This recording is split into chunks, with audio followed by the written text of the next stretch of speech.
Bom dia. Bom dia. Bom dia. Não sei se alguns lembram ainda de mim. Meu nome é João. Desde que eu cresci, nasci, aliás.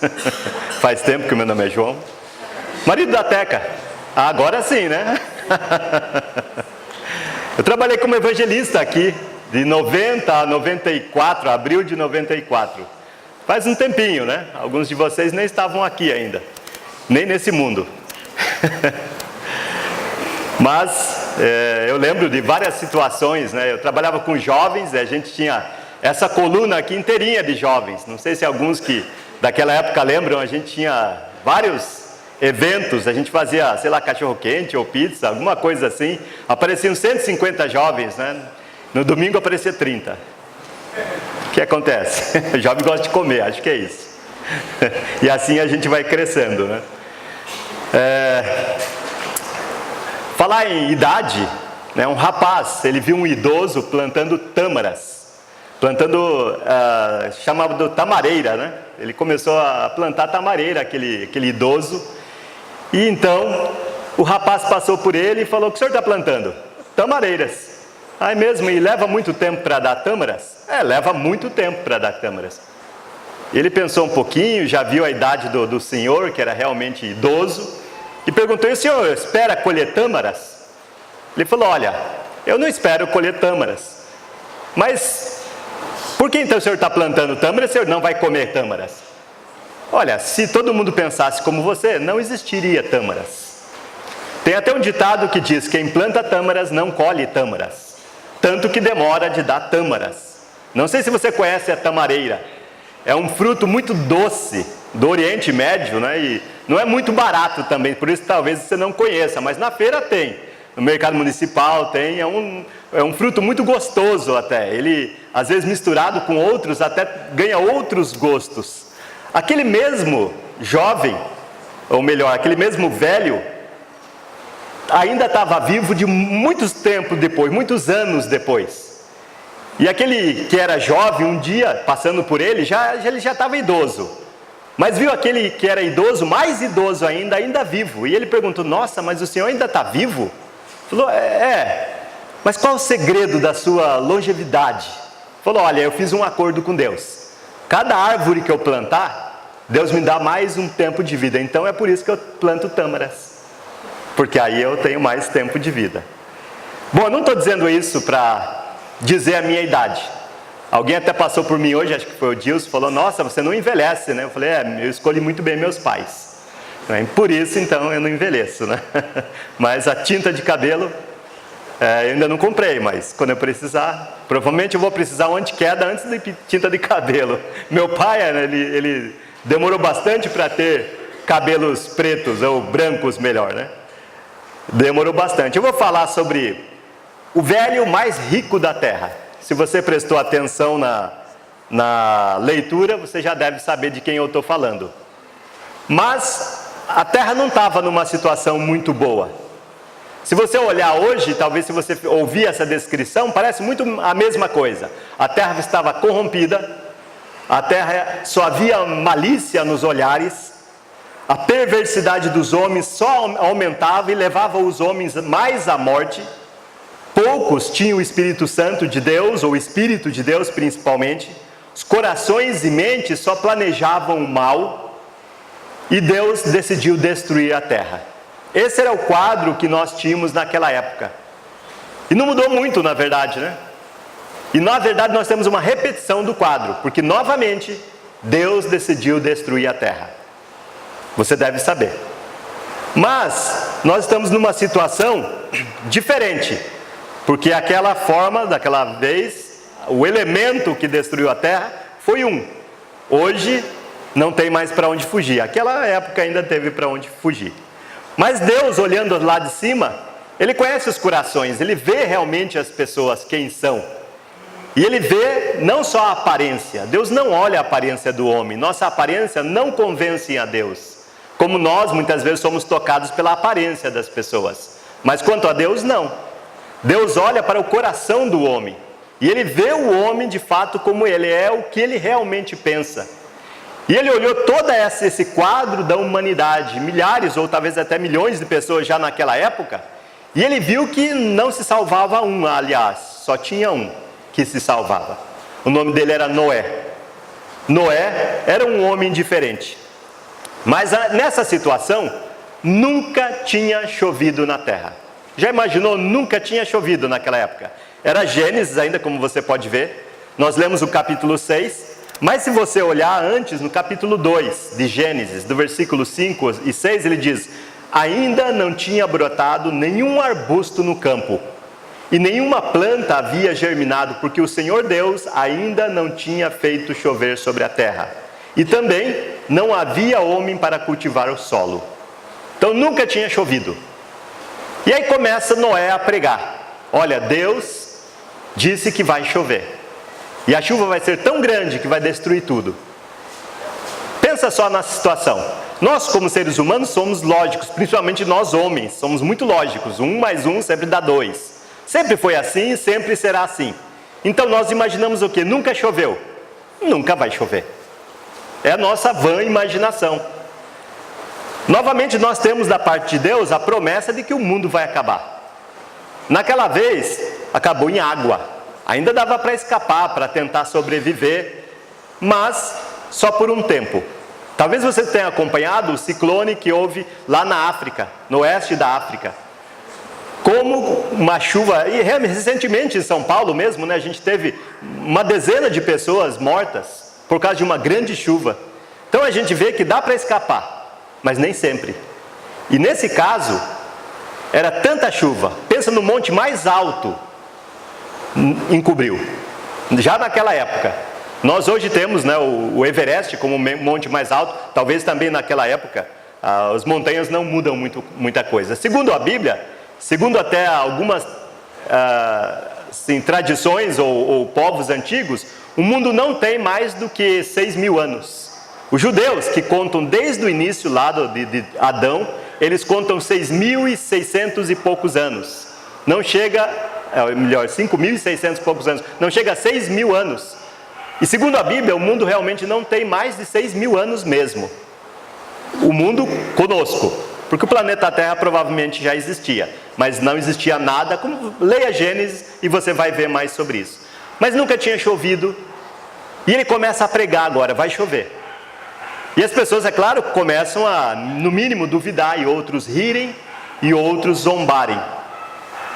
Mas, olhando lá de cima, ponto de vista de Deus, Gênesis capítulo 6, versículo 8 e 9, Noé, porém, o Senhor mostrou benevolência. Essa é a história da família de Noé. Noé era homem justo e íntegro entre o povo da sua época. Ele andava com Deus. Com quem você anda? Tem um ditado popular que diz: diga-me com quem tu andas, e você conhece o resto. Com quem você anda? Porque a gente consegue notar quando uma pessoa anda com Deus. Ela muda de acordo com Deus. Quando eu cheguei aqui trabalhar com jovens, há muitos anos atrás, eu lembro da gente fazer muitas coisas, mas principalmente a gente pregava o Evangelho. Eu lembro do Marquinhos, não sei se ele está aqui hoje, acho que não o vi, mas eu lembro dele usar uma calça que cabiam 2. Ele era skatista, até hoje ele gosta de skate, né? Mas ele cabiam 2 na calça dele, com certeza. Ele só não deixava entrar mais um, mas mais tarde ele deixou entrar mais um. Mas mesmo assim, mais uma, né? Acho que ela está aí. Mas de qualquer forma, a gente não mudou a roupa dele, a gente não falou nada contra, a gente falou somente de Jesus. Sabe, ele começou a andar com Jesus.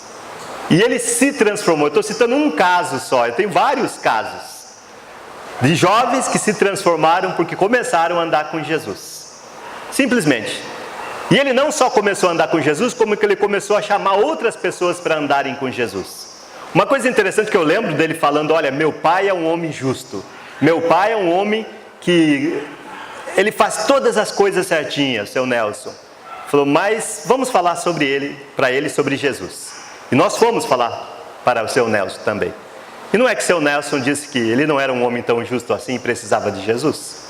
E também a vida dele começou a mudar. E vi muitas vidas das pessoas mudarem.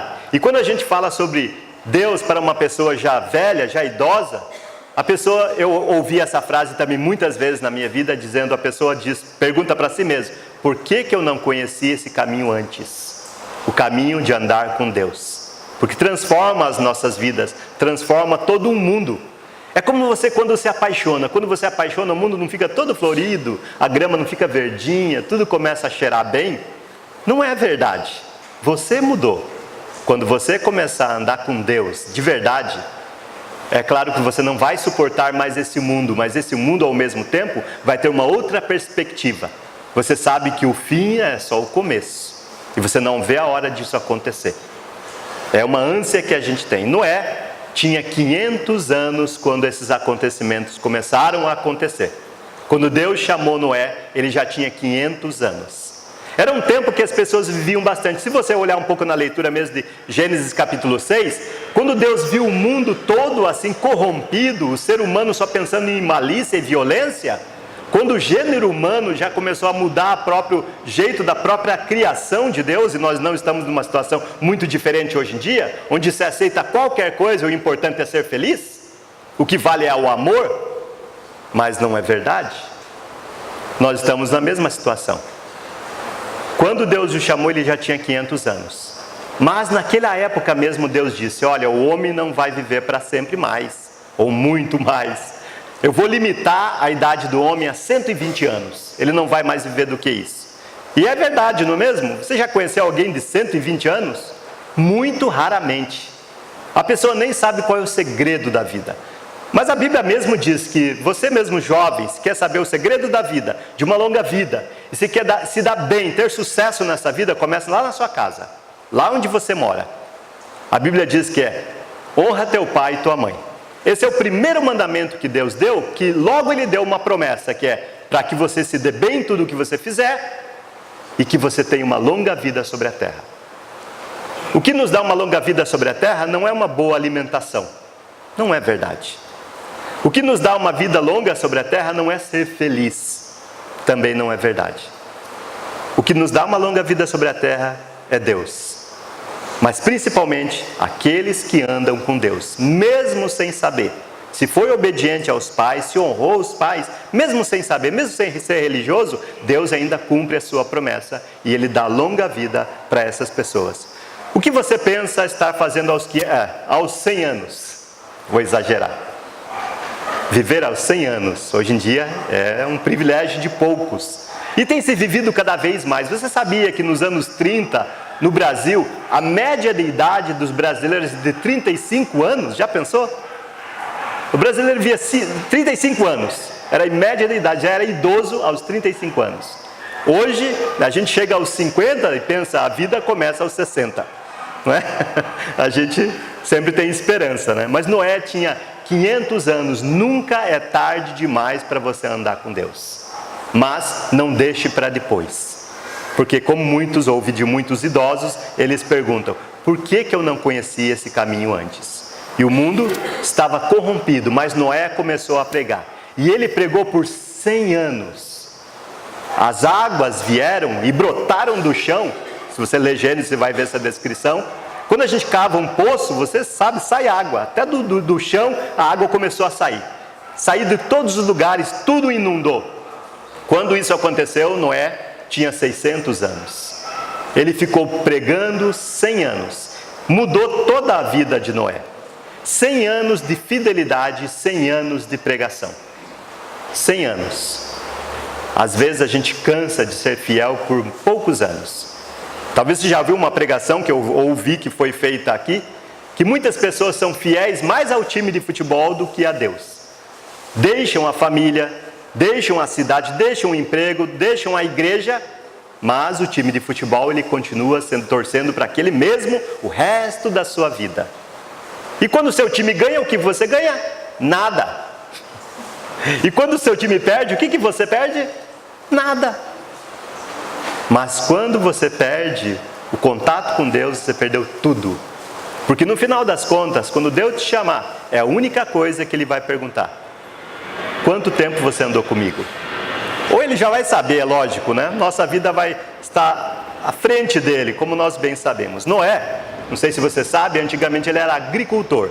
mas ele teve que mudar a sua vida e se transformou em um construtor. Um construtor que seguia exatamente as regras. Exatamente o que Deus falou, ele tinha que fazer, e foi isso que ele fez. Deus escolheu as madeiras, exatamente aquela madeira específica. Existiam vários tipos de árvores, mas Deus escolheu uma só árvore. Deus escolheu todo o material, a medida, a largura, tudo, para que Noé pudesse construir algo que flutuasse. E de fato aconteceu. Ouvi dizer que quando foram fazer os barcos, se inspiraram realmente na história de Noé. E que a forma que ele construiu é que faz flutuar, que é mais comprido e um pouco mais curto. Como você sabe que é um barco, é assim que flutua. Quadrado e outras formas não flutua muito bem, não vai muito longe. Noé também se tornou pregador, coisa que ele não era antes. Se tornou pastor da sua própria família. Deus gosta de pastores, né? Mesmo que uma pessoa seja um rei, Deus gosta de pastores, aqueles que cuidam dos outros. E todos nós, de uma certa forma, somos isso, aqueles que cuidam uns dos outros. E Noé entregou tudo nas mãos de Deus. Ele deixou de ser agricultor, ele convenceu a sua família a seguir o sonho dele, coisa que ninguém tinha visto. Ninguém tinha visto ou ouvido Deus falar com ele. Ele convenceu pelo menos 7 pessoas, mas também foi só. O mundo todo, naquela época, se perdeu. E a moral? Zombar dele todos os dias. Ah, você acredita em Deus? Ah, Deus falou com você. Foi? Você não ouviu já isso de alguma maneira? Você vai na igreja? O que você vai fazer na igreja? Tantas coisas, né? E Noé também. Olha, Noé, nunca choveu. Nunca vai chover. Para com isso, Noé. O que você está fazendo aqui? Tantas outras coisas, Noé. E a fé? Será que ele não duvidou algumas vezes, alguns dias? Porque Deus falou com ele, mas não mostra que Deus continuou falando com ele. Parece que Noé teve um silêncio também de 100 anos, acreditando que as coisas aconteceriam daquela forma. E ele continuou por 100 anos. Você pode olhar isso no capítulo 7 de Gênesis, do 5 ao 7, você pode ver que ele tinha 600 anos quando as águas começaram a fluir de todos os lados e ele entregou tudo nas mãos de Deus. Ele ficou, de certo modo, sem nada, era agricultor. Já pensa o seguinte, dizem o seguinte também, que você, para ter sucesso em qualquer coisa que você faça na vida, você precisa de 5 a 10 anos. E Noé era agricultor por 500 anos. Eu acho que ele já era um bom agricultor, já tinha uma boa clientela, talvez uma fazenda. Mas ele precisou deixar tudo e se tornar um construtor, coisa que ele não era, aprender do zero, a mexer com madeira, a mexer com betume, a mexer com medidas. Eu sou horrível nessas coisas. Eu faço até em casa uma coisa ou outra, né? Até que precisa ficar me lembrando cada 6 meses, eu acho exagero. Né? Ficar me lembrando que eu preciso fazer as coisas lá em casa a cada 6 meses. Né? Porque eu não sou muito bom para medidas e mexer nas coisas. Né? Mas ele teve que se transformar, entregou tudo nas mãos de Deus. E Noé tinha 600 anos de idade quando as águas do dilúvio vieram sobre a terra. 100 anos pregando, 100 anos de fidelidade. Agora as águas já vieram. As pessoas todas morreram ao seu redor. E ele salvou somente aquelas 7 pessoas. Ele, sua esposa, seus 3 filhos e suas noras.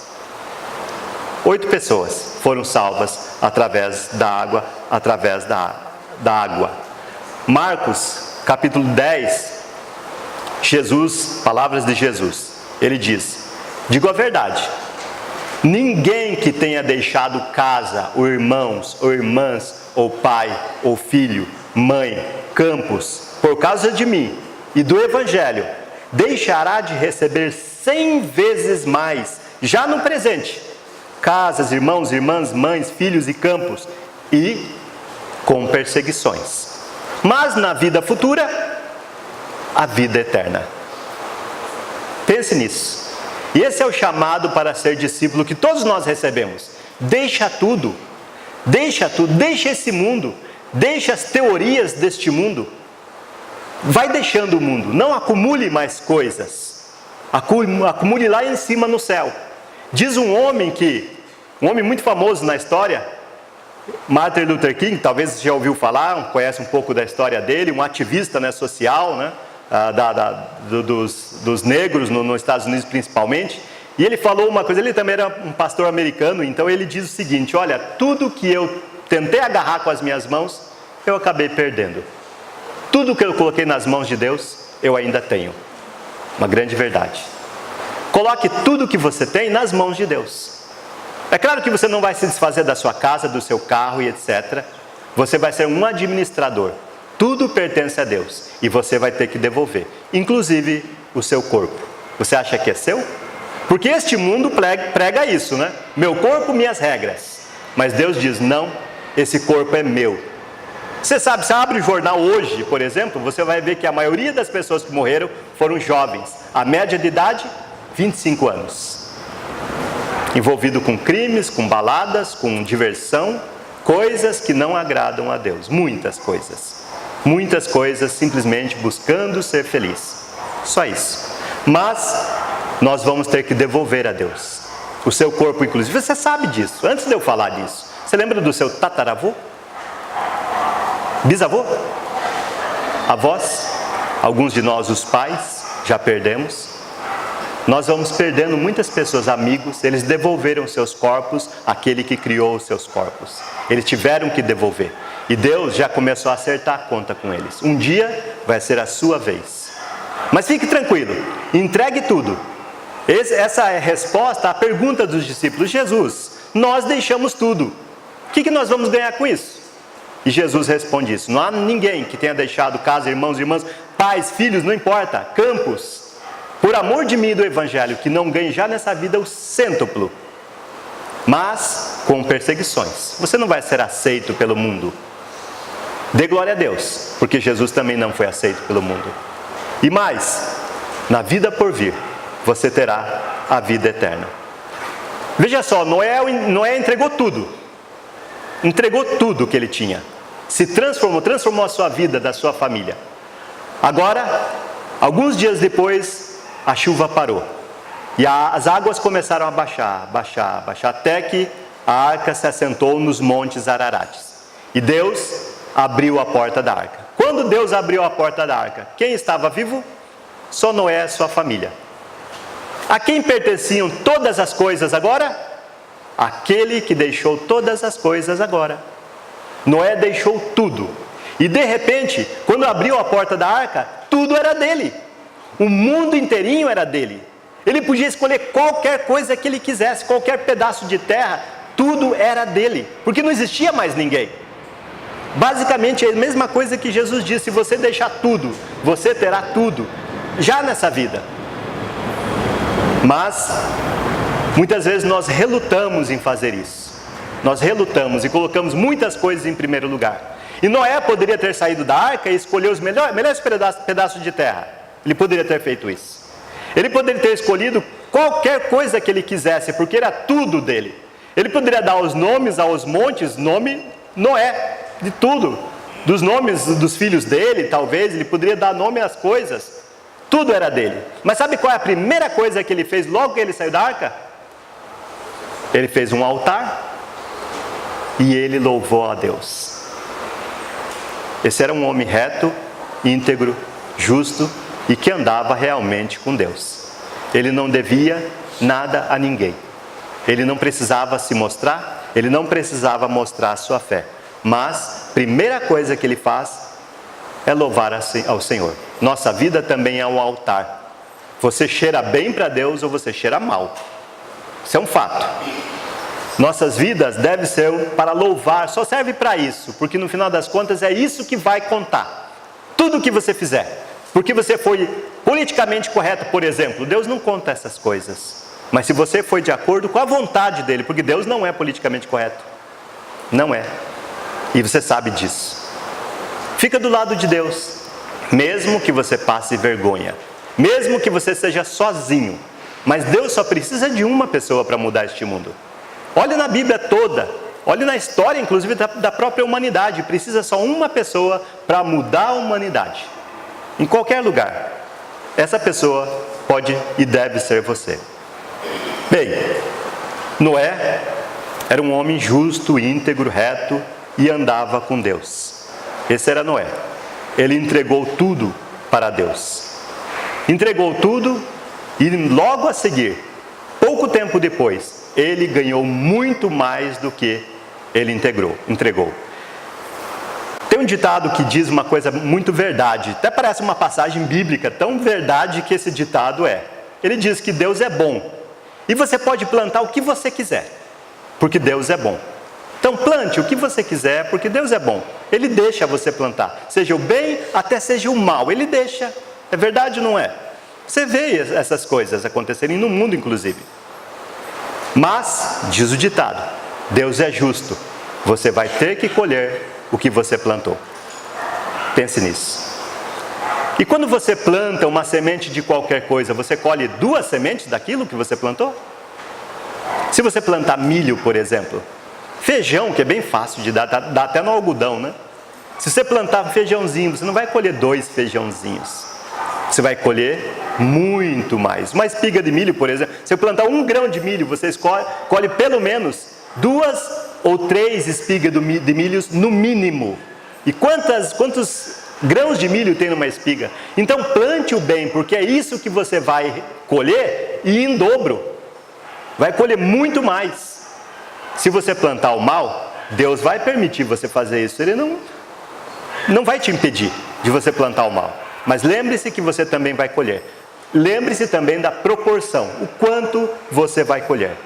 Então coloquemos em primeiro lugar o reino de Deus e a sua justiça. E essas outras coisas? As outras coisas estão nas mãos de Deus e Ele é bom o suficiente para lembrar de você. Deus não é injusto como nós somos. Nós esquecemos uns dos outros. Deus não esquece de ninguém. Ele escreve seu nome lá no livro da vida. Lá é que Ele escreve seu nome e quando você chegar lá, que isso esteja lá, que o seu nome esteja lá. Lembre-se do Senhor, seu Deus, pois é Ele quem dá a capacidade de produzir riqueza, diz Deuteronômio capítulo 8. Lembre de Deus. Às vezes nós achamos, não, fui eu que fiz, se não fosse a força das minhas mãos, se não fosse o meu trabalho, eu não teria conseguido nada. Mas Deuteronômio diz, lembre-se do Senhor, Ele é o teu Deus, pois Ele é quem te dá força para produzir. Nós estamos numa discussão social hoje em dia sobre aposentadoria, tantos medos, né, que a gente tem, mas é uma coisa infundável, porque isso não depende da nossa vida, na verdade. Quem sabe se vamos estar vivos para curtir realmente a vida? E será que realmente queremos curtir a vida? Vale a pena? A aposentadoria mais segura está nas mãos de Deus. Entregue tudo a Ele, tudo. Não faça restrições, entregue a sua vida, entregue o seu corpo, entregue as coisas, seja um administrador fiel, porque quando Ele voltar, Ele vai pedir contas. Venha trabalhar para o Senhor, diz outra frase, venha trabalhar para o Senhor. Os dias são longos, o trabalho é duro, o salário é baixo, não tem folgas, mas a aposentadoria é coisa de outro mundo. Confie na aposentadoria que o Senhor dá. Essa vale a pena. Essa aqui você vai reclamar sempre. Você vê gente que ganha aposentadoria alta e aquela pessoa reclama. Incrível, não existe ninguém satisfeito. Vamos confiar somente no Senhor. Ele vai cuidar de você aqui, porque Ele também tem interesse em você aqui. Mas se o seu interesse em Deus é só aqui nessa terra, como diz 1 Coríntios capítulo 15, lá no versículo 19 ele diz, você é o mais dos infelizes de todos os homens. Se o seu interesse em Deus é só aqui e agora. E a arca hoje? Não sei se você sabe, mas ela já foi encontrada, os restos, né, da arca. É muito interessante, só procurar na internet e você vê essas coisas. Tem filmes, documentários e muita coisa e faz muito sentido do que foi encontrado. Mas, hoje nós estamos na arca. Agora, por exemplo, nós estamos dentro de uma arca. Para entrar nessa arca, você primeiro precisa passar pelas águas. Não é uma grande verdade? É uma grande verdade. 1 Pedro, capítulo 3, versículo 21, ele falando sobre Noé, Jesus falou sobre Noé, o apóstolo Pedro aqui falou sobre Noé, milhares de anos depois. E nós estamos falando sobre Noé. Quando eu era criança, lá no interior do Paraná, onde meus avós moravam, eu nasci em Curitiba, mas ia lá passar as férias. Eu gostava de brincar de achar pedras e quebrar elas para ver o que tinha no meio. Porque eu sabia, de vez em quando eu encontrava, sabe o quê? Que as árvores se tornaram pedra. Ficaram debaixo da água por muito tempo e petrificaram. São fatos de que Noé existiu. A arca existiu. E mais, como eu mencionei, 1 Pedro capítulo 3, versículo 21. Falando sobre Noé. Isso representado pelo batismo, que agora também salva vocês. Não sendo a remoção da sujeira do corpo, mas o compromisso de Deus com uma boa consciência diante de Deus por meio da ressurreição de Jesus Cristo. Nós estamos dentro de uma arca. Só quem estiver dentro da arca será salvo. Quem estiver fora da igreja será perdido. Então fique dentro. Com todas as dificuldades que você tem, com todas as dúvidas que você tem, continue firme, porque um dia Deus vai cumprir a sua promessa. Na primeira vez, o mundo acabou com água. Deu para escapar 8 pessoas. Na próxima vez, a promessa de Deus é que este mundo vai acabar em fogo. O fogo destrói tudo. Não tem jeito de escapar. Escape agora, enquanto você pode. Escape pela água, pelas águas do batismo. A única forma. O batismo representa também o Evangelho. É a mesma coisa. É morrer com Cristo, ser sepultado, nós nesse caso, nas águas, e ressuscitar. Isso é Evangelho. Obedeça o Evangelho. O Evangelho salva, o batismo salva. Finalmente, Hebreus capítulo 11, versículo 7 diz: pela fé, Noé, quando avisado a respeito das coisas que ainda não se viam, nunca tinha chovido, movido por santo temor, construiu uma arca para salvar a sua família. Por meio da fé, ele condenou o mundo e tornou-se herdeiro da justiça que é segundo a fé. Foi pela fé que Noé obedeceu. Para terminar, me propuseram que eu poderia usar os avisos. Eu falei, não, vou fazer de uma vez já, que as pessoas já saem, já estão com fome, bastante fome, e o melhor tempero para a comida é a fome. Então você vai ter uma boa refeição hoje. Mas eu quero terminar de uma forma até diferente. Eu quero falar sobre um outro assunto relacionado a este assunto do que eu estou falando. Você dar a sua vida, você fazer a sua doação. Eu estou trabalhando também num projeto chamado Colheita Brasil. Talvez alguns de vocês já viram. Talvez já viram um cartaz verde e amarelo lá embaixo, subindo as escadas. Esse projeto tem o plano de plantar igrejas de Cristo em capitais do Brasil, onde a igreja ainda não está. E são 6 capitais da igreja que a igreja ainda não chegou. Nós temos mais de 50 anos na igreja no Brasil. E ainda 6 capitais não receberam uma igreja de Cristo. Não sei se você sabe, mas eu tenho um programa ao vivo todas as quinta-feiras, às 21 horas no Facebook. É ao vivo. A gente está lá, a gente fala sobre Deus e fala um monte sobre coisas, mas para as pessoas da igreja de Cristo. E a gente está falando muito sobre esse projeto também, o Colheita Brasil. A gente está falando o que a gente pode fazer juntos se nós nos unirmos. As pessoas estão naquele programa, através do site também, igrejadecristo.com, elas estão pedindo ajuda. Por favor, mande alguém para falar para nós sobre Jesus. Mas, sozinhos, nós não conseguimos fazer. Muitos de nós buscamos, como na época de Noé, ser feliz, ter dinheiro, uma vida confortável, se divertir. Na vida de Noé era a mesma coisa, ele enfrentou todas as coisas. Mas ele continuou fiel e pregando por 100 anos. Jesus pergunta, o que adianta ganhar o mundo inteiro e perder a sua própria alma? Então, coloque nas mãos de Deus a sua esperança, o seu dinheiro, a sua esperança de ser feliz. Coloque nas mãos de Deus. Ele vai satisfazer todos esses desejos se você colocar nas mãos dele. A mensagem de Jesus, a última mensagem de Jesus. A última mensagem de Jesus poderia ser o segredo da felicidade, o segredo da vida, a igreja correta. Ele poderia ter dito um monte de coisas, né? Como ficar rico. Jesus poderia ter dito. Mas Jesus terminou a sua vida dizendo, ou começou a vida eterna dele, começou dizendo, ide a todo mundo, pregai o evangelho a toda criatura.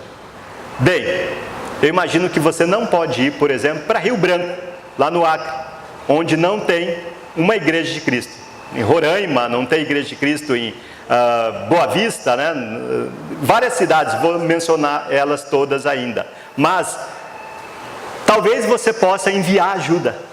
Quando você não pode ir, você envia ajuda. A história da Igreja de Cristo começou com missões. Nós somos projeto de missões. Pessoas vieram aqui e pregaram o Evangelho. Talvez vocês lembram do Teston ainda. Um americano que veio pregar para vocês, para vários que conheceram ele pessoalmente aqui. Quando eu cheguei, ele estava saindo. Eu não sei, acho que ele não gostava de mim. Mas 6 capitais, como mencionei, não tem Igreja de Cristo. Goiânia, 1.300.000 pessoas. Não tem uma Igreja de Cristo. Porto Velho, Rio Branco, Boa Vista, Macapá e Teresina. Essas 6 capitais. Talvez você nunca vá numa dessas capitais ou em todas essas capitais. Mas pense comigo agora e calcule mentalmente. Nós temos aproximadamente em todo o Brasil 300 congregações. Pense sobre isso, 300 congregações. A média de frequência é 45 membros. Essa congregação é uma exceção. Mas a média de frequência das igrejas de Cristo é 45 membros. Então 300 vezes 45, fazendo a conta de cabeça, eu olhando aqui no meu tablet, né, dá 13.500 pessoas. Imagine se essas 13.500 pessoas cada uma dessas pessoas desse apenas R$150. Só isso. Uma vez por ano. Uma vez por ano. Você conseguiu calcular? Mas vamos fazer o diferente. Vamos pensar que só metade dessas pessoas vão ofertar. Seriam 6.750 pessoas. Se cada uma delas desse R$150 por ano, uma vez só por ano. Sabe quanto nós teríamos? R$1.012.500, uma vez por ano, para a gente enviar missionários para essas cidades, essas capitais que ainda não ouviram falar de Jesus de uma forma correta. Porque nós temos visto muitas denominações também falando de Jesus, mas eles falam mais sobre o tal do dinheiro do que o tal de Jesus. A Bíblia, eles deixam mais como desodorante, né? Coloca debaixo do braço, mas nem abre. E nem incentivam ninguém a abrir a Bíblia. Ao contrário, você vê que a Bíblia é aberta o tempo todo e nós lemos aqui o tempo todo. E nós queremos ler para aquelas pessoas também. Se nós fizermos isso juntos, nós podemos atingir essas capitais em muito pouco tempo. Nós podemos começar a enviar equipes missionárias. Uma equipe já está se preparando para ir para Boa Vista. A nossa proposta é que no dia 10 de novembro, todas as igrejas de Cristo e cada pessoa individualmente faça uma oferta, uma vez por ano, de R$150. Só metade dos nossos membros é o suficiente para que nós possamos cobrir essa necessidade e atender ao pedido dessas pessoas que estão pedindo, venha. A mensagem anterior que eu tive é a mesma. Entregue para Deus. Pouco. E com pouco Ele faz muito. Mas juntos podemos e devemos fazer isso. Vamos fazer então essa oferta e convido essa congregação também para no dia 10 de novembro fazer uma oferta especial em prol de missões. Que nós possamos mandar estes missionários para lá. Que eles possam pregar o Evangelho de uma forma simples, pura, como nós temos feito aqui também. É uma oferta nacional que nós podemos fazer juntos. Uma passagem em Efésios 3:20 fala que Deus é poderoso para fazer infinitamente mais de tudo quanto pedirmos ou pensarmos, conforme o seu poder que está em nós. Já pensou sobre isso? Nós limitamos o poder de Deus, ou nós damos a vazão que o poder de Deus tem. O que o poder de Deus pode fazer? Infinitamente mais do que você possa pensar. Nós estamos pensando aqui em 6 capitais. Deus pode fazer infinitamente mais, conforme o poder dele que está em nós. Então, assistam aquele programa que eu tenho às quintas-feiras, 21 horas, só procurar no Facebook, Igreja de Cristo no Brasil. Você vai encontrar lá ao vivo e nós vamos falar mais sobre isso. Você vai saber mais sobre isso. Nós podemos fazer juntos e a ideia é fazer juntos. Então eu convido você a dar a sua vida através de uma oferta somente, uma vez por ano, que nós vamos repetir todos os anos, para que nós possamos evangelizar nossos irmãos brasileiros. Eu acho que um dia, quando nós chegarmos lá no céu, Deus vai fazer a mesma pergunta que ele fez para Caim. Ele perguntou para Caim: Caim, cadê o seu irmão? Caim respondeu: eu tenho alguma coisa a ver com meu irmão? Eu sou responsável por ele por acaso? Acho que a pergunta é a mesma ainda. Cadê os nossos irmãos? Vamos pregar para ele. Finalmente, Efésios capítulo 3, versículo 21 diz: a Deus seja toda a glória na igreja em Cristo Jesus, para todo sempre. Amém.